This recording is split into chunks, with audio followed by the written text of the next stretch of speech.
कहते हैं भक्ति में बड़ी शक्ति होती है और भक्त के लिए भगवान कुछ भी कर सकते हैं। आइए इसी के ऊपर एक कहानी सुनाती हूँ। बहुत प्राचीन समय की बात है। एक बहुत ही गरीब और कृष्ण भक्त थे। उनके बेटे का नाम अरुण था। अरुण गुरुकुल में पढ़ने जाता था। जितना गरीब परिवार था उतना ही कृष्ण भक्त परिवार था। कहते हैं कि निर्धनता ही धर्म की कसौटी है। उन लोगों की भगवान कृष्ण में अटूट आस्था थी। परिवार में स्नेह एवं सहयोग की अमृत धारा बहती थी। रूखी सूखी रोटी बांटकर भगवान का प्रसाद मानकर खा लेते थे। कोई भी कार्य भगवान कृष्ण कन्हैया का नाम लेकर ही शुरू करते थे। एक बार गुरुजी बच्चों से बोले कि कल वार्षिक उत्सव है। सभी बच्चे अपने अपने घर से दूध लाएंगे। वार्षिक उत्सव सुनकर सभी बच्चे काफी खुश थे, लेकिन अरुण के चेहरे पर कोई खुशी नजर नहीं आ रही थी, जबकि वो पढ़ने में तेज था। उसके चेहरे पर मायूसी साफ नजर आ रही थी। कारण साफ था। वो सोचते जा रहा था कि वो गुरुकुल के लिए दूध कहाँ से लाएगा। अरुण मासूमियत भरे लहजे में अपने माताजी एवं पिताजी से गुरुकुल के लिए दूध की मांग करता है। अरुण की माँ बोली, बेटा, हम लोगों के पास गाय माता तो है नहीं, फिर हम लोग दूध कहाँ से लाएंगे। फिर भी हम लोग कहीं से दूध की व्यवस्था करने का प्रयास करते हैं। दूध की व्यवस्था ना होने पर अरुण के पिताजी बोले कि बेटा, अपनी असमर्थता बताकर गुरुजी से माफ़ी मांग लेना। दूध की व्यवस्था हम लोग नहीं कर सके।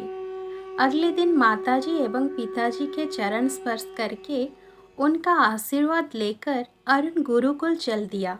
उसके सहपाठी बच्चे अपने सुविधानुसार छोटे बड़े पात्र में दूध लेकर हंसी खुशी से वार्षिक उत्सव मनाने की खुशी में गुरुकुल जा रहे थे। उन बच्चों को हंसता खेलता देखकर अरुण का बालक मन और मायूस हो गया। रास्ते में पेड़ की छाया में अरुण बैठकर सोचने लगा, हे भगवान, मेरे माता पिता तो आपकी इतनी पूजा पाठ करते हैं, फिर इतना गरीबी क्यों है। ये सोचते सोचते अरुण रोने लगा। उसी समय एक छोटा सा नन्हा सा ग्वालवाल अपनी गायों को चराने उधर से निकला। वो ग्वाल अरुण को रोता देखकर उससे रोने का कारण पूछा। अरुण ने दूध वाली बात उस ग्वालवाल को बता दी। ग्वालवाल हंसते हुए बोला कि बस इतनी सी बात है, मैं तुम्हारे लिए अभी दूध का व्यवस्था कर देता हूँ। ग्वालवाल दौड़कर गया और गाय का दूध एक छोटी सी लोटकी में दूहकर अरुण को दे दिया और बोला कि जाकर अपने गुरुजी को दे देना। थोड़ा सा ही सही, दूध मिलने के कारण अरुण बहुत खुश हो गया और वो गुरुजी के पास जाकर गुरुजी से बोला कि गुरुजी, मैं दूध कहाँ रखूँ। गुरुजी छोटी सी लोटकी में दूध देकर अरुण को बोले, जाकर जिस बर्तन में दूध रखा है उसमें रख दो। अरुण जिस बर्तन में लोटकी का दूध डालता वो पात्र भर जाता, लेकिन लोटकी जैसे का तैसे दूध से भरा ही रहती। सभी पात्र भर जाने पर अरुण गुरुजी से निवेदन किया कि गुरुजी, सभी पात्र दूध से भर गए हैं, फिर मैं ये दूध कहाँ रखूं। गुरुजी छोटी सी लोटकी के तरफ नजर दौड़ाए और झुझलाकर बोले कि जहाँ खाली जगह मिले रख दो।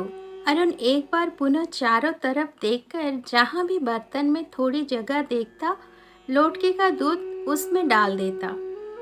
फिर भी लोटकी दूध से भरी की भरी रह गई। अरुण पुनः गुरुजी से निवेदन किया कि सभी पात्र में थोड़ी भी जगह नहीं है। अरुण को गुरुजी साथ लेकर गए और देखे कि पूरा का पूरा सभी पात्र सचमुच दूध से भरा पड़ा था। गुरुजी जिस गिलास से पानी पीते थे उसे लेकर अरुण से बोले कि इसमें दूध डाल दो। अरुण उसमें दूध डाल दिया। गिलास भी दूध से भर गई, फिर भी लोटकी दूध से भरी की भरी रह गई। ये देखकर गुरुजी आश्चर्यचकित रह गए। गुरुजी के पूछने पर अरुण ने दूध कहाँ से लिया था, कौन दिया, पूरा वृत्तांत कह सुनाया।